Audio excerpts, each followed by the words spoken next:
আপনারা দেখছেন Benipur news TV channel. আজ 22 জুলাই বুধবার। দেখে নিন আজকের বাছাই করা 30টি সংবাদ। শুরুতেই হেডলাইন। এক কর্মীদের একটি স্বতন্ত্র নোটবুক রাখতে বললেন অভিষেক, 21-এর মঞ্চ থেকে বার্তা।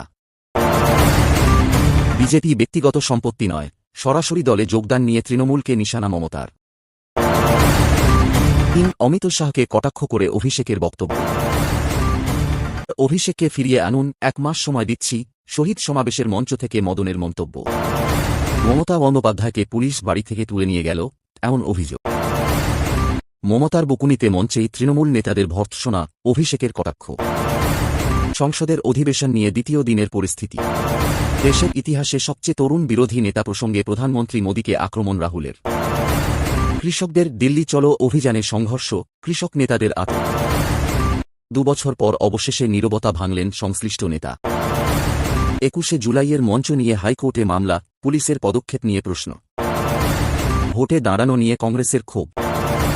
নিষ্ঠুরতা দিয়ে সরকার চালানো যায় না, দিল্লির আন্দোলনে টিয়ার গ্যাস ব্যবহারের বিরুদ্ধে মমতা। আপনাকে মুখ্যমন্ত্রী অভিষেক বানায়নি, মদনের মন্তব্য। ভাঙড়ে নির্মাণ শ্রমিকদের বাধা দেওয়ার অভিযোগ। মমতা বন্দ্যোপাধ্যায়ের নাম করে লোক জড়ো করার অভিযোগ, কুণাল ঘোষের দাবি। কর্মীদের রাস্তায় বাধা দেওয়ার অভিযোগ, কুণাল ঘোষ ও অরূপের পাল্টাপাল্টি বক্তব্য। দিল্লিতে ছাত্র বিক্ষোভে পুলিশি লাঠিচার্জের প্রতিবাদে রিজিতের মন্তব্য, সব মনে রাখা হবে।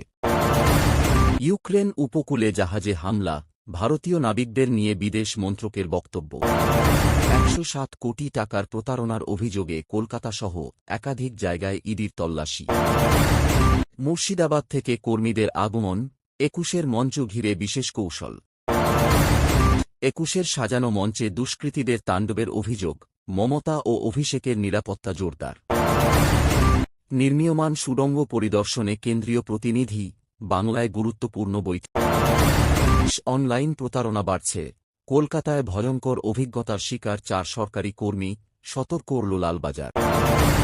বার্ধক্য, বিধবা ও প্রতিবন্ধী ভাতা 500 টাকা বৃদ্ধি, আগস্ট থেকে কার্যকর হবে বলে ঘোষণা মুখ্যমন্ত্রী। আমরা তৃণমূলকে তার নিজের জায়গায় ফেরাব, কর্মীদের বার্তা। আহতদের দেখতে হাসপাতালে প্রতিনিধি দলের সফর। কার্গিলের শহীদদের প্রতি শ্রদ্ধা জানিয়ে রাজঘাটে কর্মসূচি।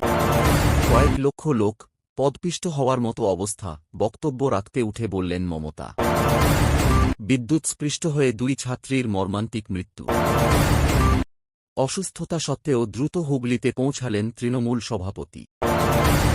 সরকারি সফর নিয়ে আপত্তি, শুভেন্দুর বড় ইঙ্গিত। গ্রিনফিল্ড এয়ারপোর্ট ঘিরে নতুন পরিবহন ব্লুপ্রিন্ট প্রকাশ। বাংলা ভাষাকে বাধ্যতামূলক করার সরকারি ঘোষণায় উচ্ছ্বাস। ফাইনালের পর তদন্ত শুরু করেছে ফিফা। অবসর নিয়ে নতুন জল্পনা, ইমরান হাশমিকে ঘিরে আলোচনা। দিল্লির লোধি কলোনিতে ভয়াবহ অগ্নিকাণ্ডে মা ও 2 মেয়ের মৃত্যু।